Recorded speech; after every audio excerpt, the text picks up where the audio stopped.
Welcome back, guys. Or I guess since we're in Spezia, should it be, friends, Romans, countrymen? Welcome back to our Spezia playthrough. Okay, we played a couple more games since you've been gone. And we went through the transfer period, the winter break. So first we'll look at the games we played. We played in Tala. You can see we won it 2-0. We got a lucky own goal on a deflection. And Spordone scored one in the 44th. Wasn't a particularly exciting game. We won. People played okay. I mean, you can see, Andre was on point here with 7.2 as in our goal. Everybody else was just kind of steady. So we're not going to bother too much with the highlights. There wasn't really anything worth seeing. And for our second game, we had a 2-2 tie. You can see we got a couple goals from Claudio Mora and a couple goals from Mohamed. We put him back in, get a couple more minutes.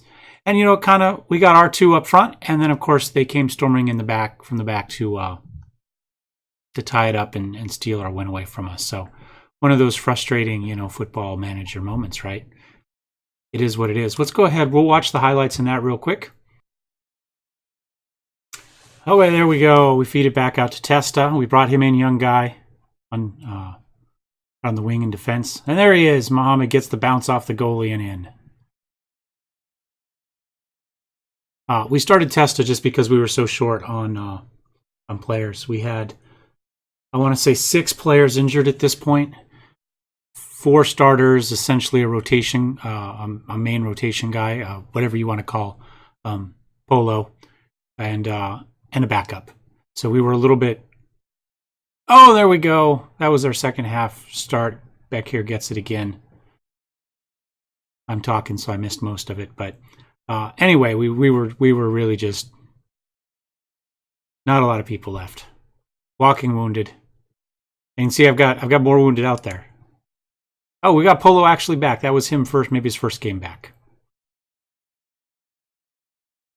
I think we could only play him for 30 minutes, though, so we brought him in as a sub. And there we go. Mora comes in, streaks in, takes the pass from Frasca. Frasca. Your guess is probably better than mine. All right, we throw it into Chile. And we just bounce it back and forth. Feed in the... Oh, my gosh. Nice little pass in the center. Bounces it around a couple times. Mora gets it. Slams it home. Tie game. 79th minute. That was all she wrote. It was just a frustrating. You get off and you're excited and you're happy. And then the team just collapses. And what can you do? So we took that in. And we went into the Christmas break. Let's see. Where are we here? In 4th place. So we can't really complain about that. I mean, I'm bitching more than I'm praising, but reality-wise, we're 6 points up from where I thought we'd be. So no argument. 4th place, we're doing great. We've got a good goal differential spot over Salernitana, that 3rd place team. In fact, I'm not really sure why it doesn't show us in 3rd place. We should be up on goal differential. Same wins, same draws, same losses. I'm calling it 3rd place. It puts us in 4th, but by my math, that's 3rd place. So we went in, we had some transfers. Let's go ahead and see what the transfer action is over the Christmas break. And transfer history. And let's see, where's our dates here? 8-1. Here we go. So that's in. Let's go ahead and talk about out first. Because there was a little, I guess it was about 3-3. So we got some offers on some guys. We had that logjam at striker. We had we have our starter Cecchini. We have Spordone, who's was the second best. Then we had Mohamed and we had Mamadou behind him. So we essentially had 4 strikers in 1 striker spot. And we needed to get it down to 2 strikers. Spordone wasn't actually much better. Remember last video we did a comparison between Mohamed and Mamadou, and they were just a tiny bit different. Spordone was even closer to what Mamadou was. But he was worth more, worth 63,000, and he had a higher hit for our payroll. So, what I did was I made all 3 of them available and just took the first 2 offers. And in this case, they happen to be Mohamed and Spordone. So traded them out. They're gone. I got a big offer from Montero. So, you know, he was a defensive midfielder. We've been playing him as a center defenseman because his defensive stats were great. But he never really got truly comfortable in the role. And we got offered $900,000 for him. So off he went. I have some good young talent, defensively especially, on the under-21 team that I've been playing quite a bit. Andre Ocampo, who we brought in last time, has been excellent. So, you know, I have some backup there. I wasn't really too worried about that. So we got rid of him. We essentially just turned around and recycled that money on Gianfilippo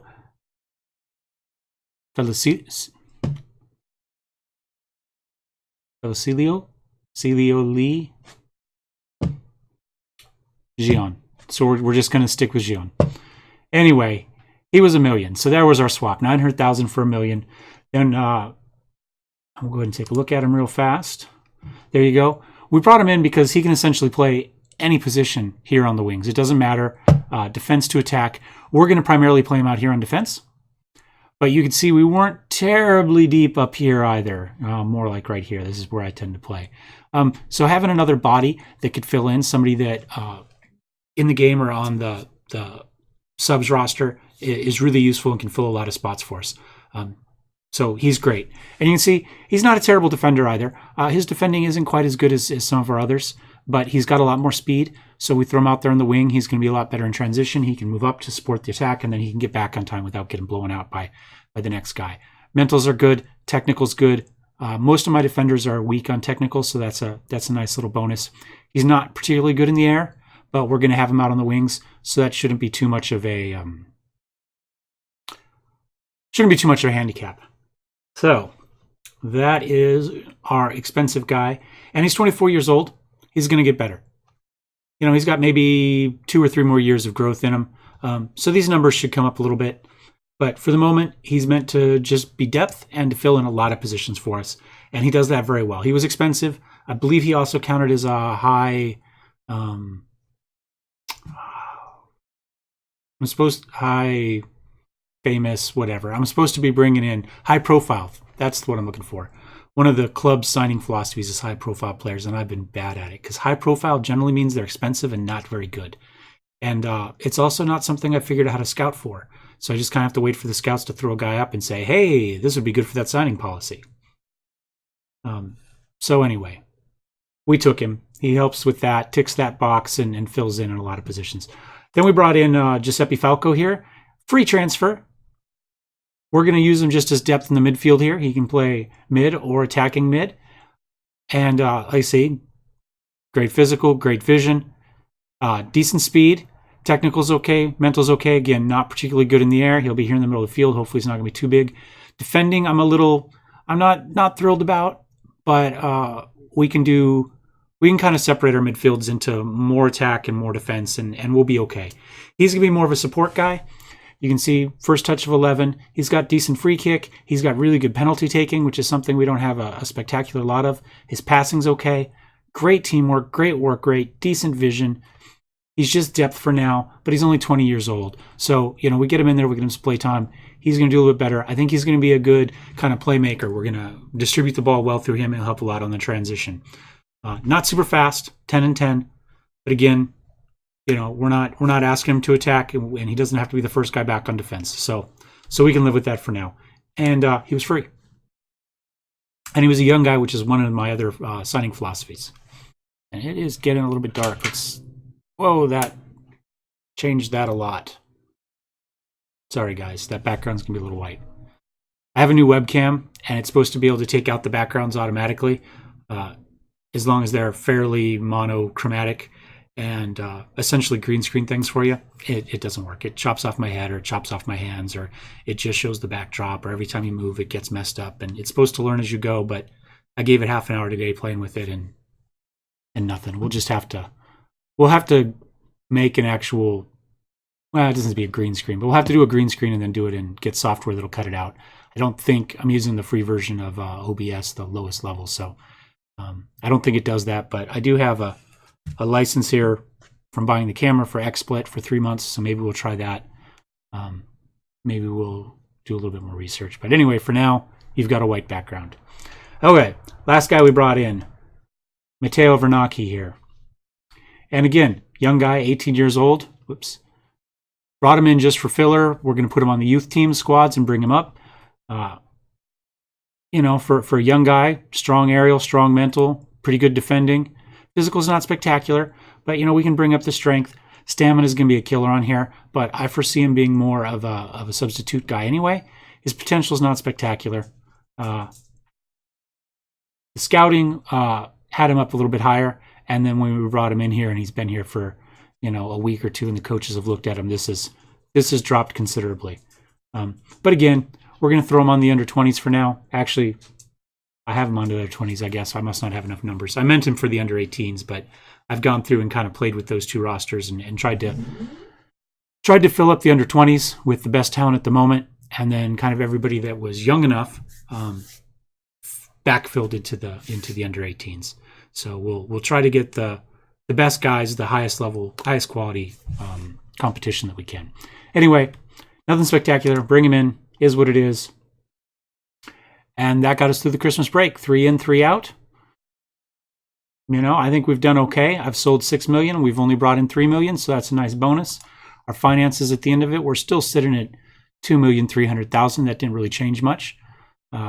And we've got a payroll budget right now, as it's set, of $6,000. We're spending $5,400 a month, or annually.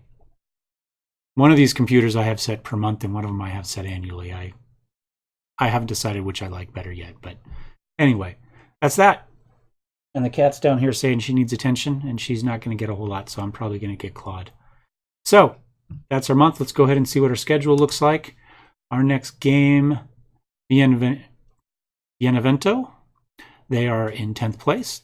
Doesn't appear to be doing too bad. You can still see we've got a couple injuries. We've got Cecchini out for a little while yet. We've got Mamadou out for a little while. They've got 5 players out and 1 suspended.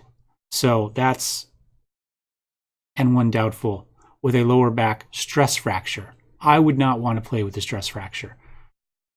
Running, heading, collisions, oh heck no. So bad for them, good for us. And that's after like 3 weeks off for Christmas. So anyway, you can see here we had to adjust a little bit. We've put Conte up to striker, which is his natural position. We've got him in advanced forward at the moment because we don't have a striker. Not a good one anyway. So he's filling in there. That means we're playing Polo and Casada on opposite sides for our wings. Pedro's still in as our advanced. Verna, Ubera, Schiodone in the middle, just as usual. We've got in Gian Filippo in here. He, making his debut. Virgilito we've got in the center. And Cicerone out here on the outside. So that's it. 1 new guy, a little bit of a swap for striker. We'll go into it. Our subs, Pietro back here is still our backup goalie. We've got Valentini for our backup back here now. As a good backup, he could play, 2 of the 3 positions anyway. We've still got Mirko Testa here, and he can fill in on either wing. We've got Andrea Campo all the way across the back. So we've got real good depth here on defense at the moment. We've got Santek. He can play in the middle there. Carlos, same thing, as well as advanced. And we could put him at striker if we had to. He's not very fast, though, so I don't think we want to put him there anymore. Giuseppe, he can essentially play on our wings. This is Alberto. Here's our standard fill-in for our attacking midfielder. And you can see he can play that or any of the center midfield roles. And Mari Franchi, who is one of our young stud strikers that we just brought up to give us a sub. So he's not particularly good at the moment, but you can see he's been, 7-3-6. He's been playing well on his squad, and maybe we'll get him a few minutes if we can get some wins. All right, we are on our standard at the moment because, frankly, it's too much work for me to figure out how to get this to work with the injuries we have. So we're going to continue on. We're favorites. There's a press match that I'm not going to go to because I don't like the press matches. And we're going to go across. I'll see you in a minute. All right, welcome back. Here we go. We got news that we can use our captain back here, Pietro Cicerone, for 60 minutes. So we don't have to swap him right at the half. We can take him up and hopefully save subs for emergencies if we have to. So he's on the mend. He's doing well. So we'll go into it. We'll just kind of click through this. Yeah, we got a few people lacking match sharpness due to some injuries. We need some numbers for some new players. Yes. All right. Benevento have found it difficult on their travels of late. picked us for the home win. I don't know. How bad are they? Oh, they're not bad. They're 10th. We might play them well. Left Carlo Lari out. Oh, yeah, he was injured. We'll just kind of lie. He's out because he's not as good as the other players. Don't tell him that, though, because he's really been complaining about not getting enough time. Sorry, I got... You guys have seen the dogs, but the cat has been... she's prowling around down here, too. We're closing in on dinner time. So everybody's kind of sneaking in to say it's ready. Oh. And I'm sitting there. Not paying attention. Favorites for reason, you tell him. And I will then... You play the bad guy, and I'll play the good guy. Darn it, people like you.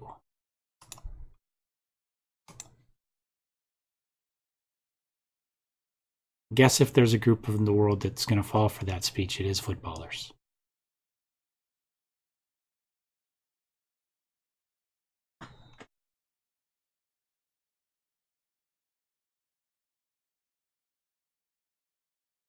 All right, Casada takes it away, and we go into the screen there.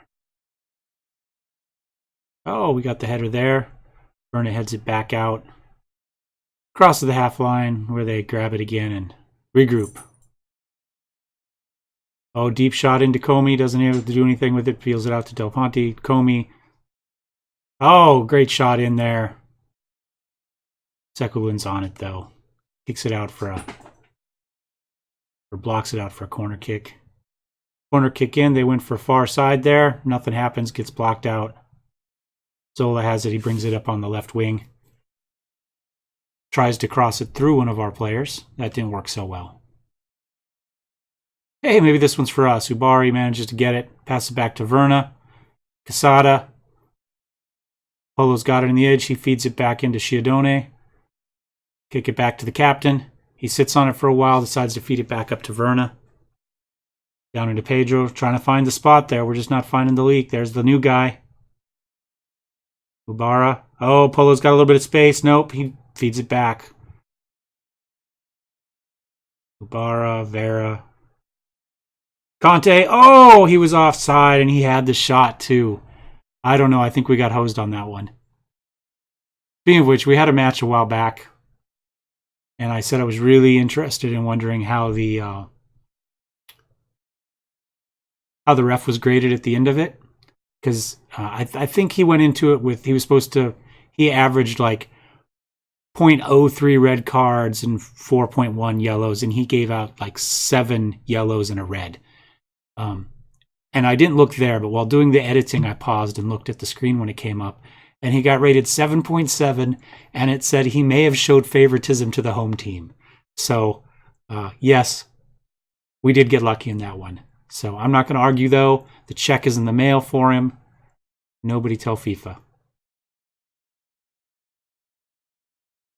Meanwhile, none of our highlights have amounted to much. We've had 1 shot on goal. They've had 4. 2 of theirs have been on target, though. And they've had a half chance, so they've definitely played better. Pass completion, we're up to 85, though, so we're doing fine there. Our possession's 58. So we've done well. We just hasn't been going to shots. We've been passing it around too much a little bit. Let's first of all, let's make this the first half. Let's look at our tactics real quick and see. Maybe we just have too many people on support. Well, we've got attack, attack, attack. We've got 3 of those up there. I've got the fullbacks in automatic. I've never used automatic before. This is the first time. So the idea is if we start playing back and forth with our mentalities, they should adjust with those. Never done it. We'll give it a try. Excuse me. Team instructions. No, we don't have walk it in or anything. We do have pass into space, move directly. You know what we're going to do? We're just going to go ahead and move us up to counter. We've had plenty of possession. We're winning that battle. Let's go a little bit more offensive. And we'll see if that makes a difference. Because right now we've got 1 long shot from Schiadone. And apparently all our shots just went away. There they go.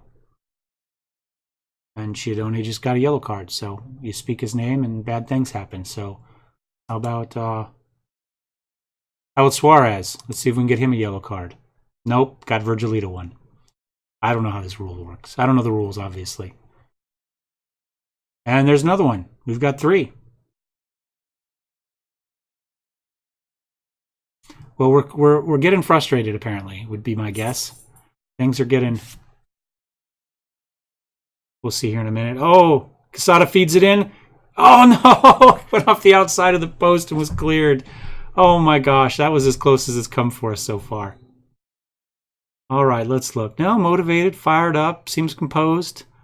I was thinking maybe we were beginning to get frustrated or angry or aggressive, and that was what caused it. But you know what? Maybe this is just payback for that match where we got the advantage. Maybe this ref was told, hey, the last guy went overboard.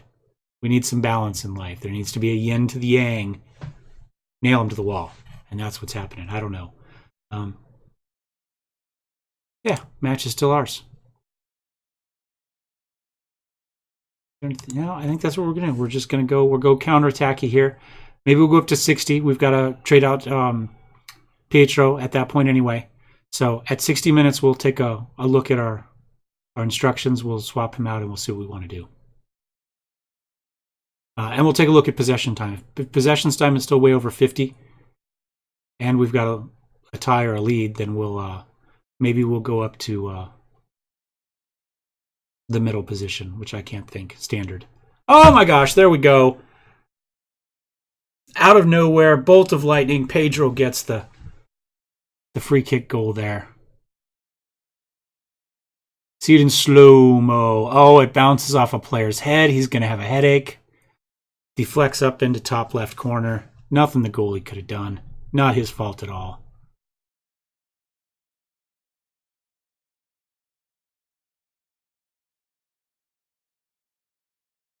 I'm getting a little nervous. I was going to say I'm going to keep it here on counterattack. Because, you get your goal and then you let up and, you go into the prevent and they destroy you. So I kind of like to try to keep the ball on their side as much as possible. That seems to be the best way to keep them from scoring. Good defense is a good offense. But we won the header, I guess. Pietro gathers it up, fed it back to Andrea. We start the move again. All right, what we're going to do is we're going to pause this one right here real quick while I remember. We're going to swap out Pietro. We'll put in...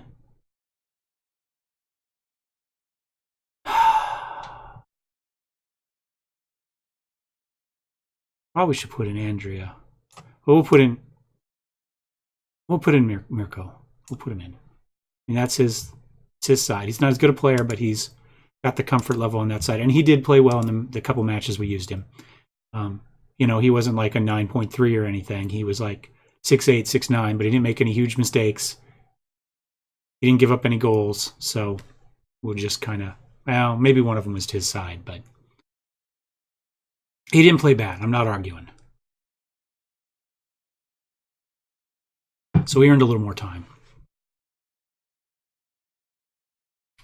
And they like that far corner there. In truth, so do I. I haven't played with the setups, but that's probably, when I do mine, that's probably what we're going to focus on as well. Kind of get it up over the crowd and then back in.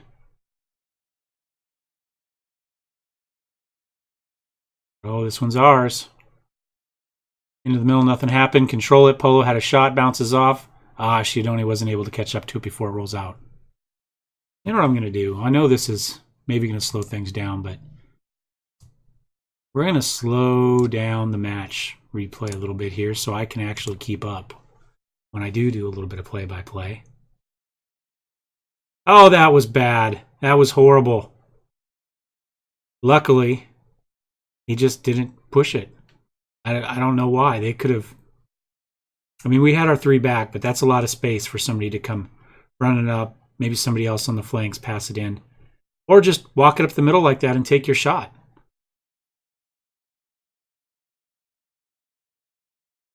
Luckily, Andrea was on it. Go back in. Verna got the header. It'll be a throw-in.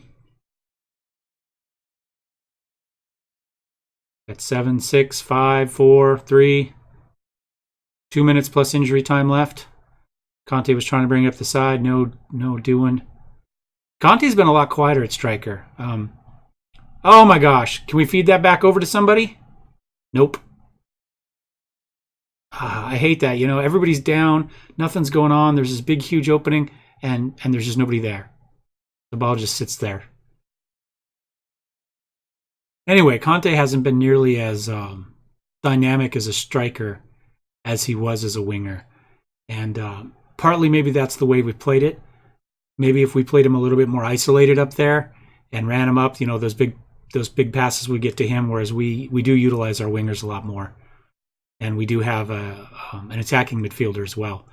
So that may be an artifact of the way we have our positions set up. Oh, good stop.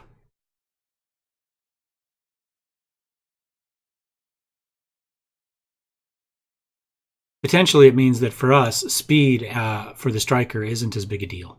At least not pace.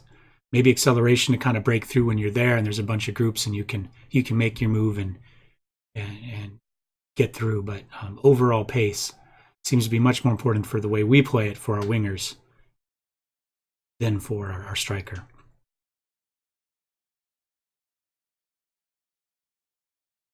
Doesn't hurt to be fast, but like I say, one match in, that was a horrible pass. We got 2 minutes of penalty time. Oh, that could be dangerous.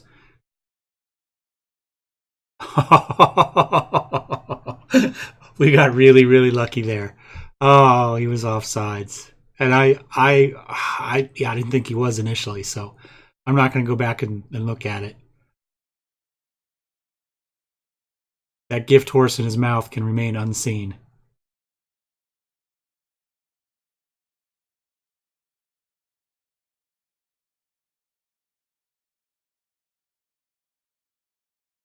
We're just kind of throwing it around in the middle here a little bit, kick it out to the outside to Polo. Pauses it, kicks it all the way across to Casada. We were a little ambitious on that pass there. Oh, but Testa gets in, wins the tackle. Good for him, repaying some of that faith we have in him. Mirko's going to be good. Now we've got the dog telling me it's dinner time. All right, we won. It wasn't spectacular. But a win's a win. I don't think anybody should be getting complacent from a 1-0 win. That, frankly, I don't know that they dominated, but they were a little bit better than us. 11 shots, 6 on target. But we did keep possession. Fouls were a little bit weighed towards us. So pretty even game all in all. You know, it's a 1-0 game. It could have gone either way.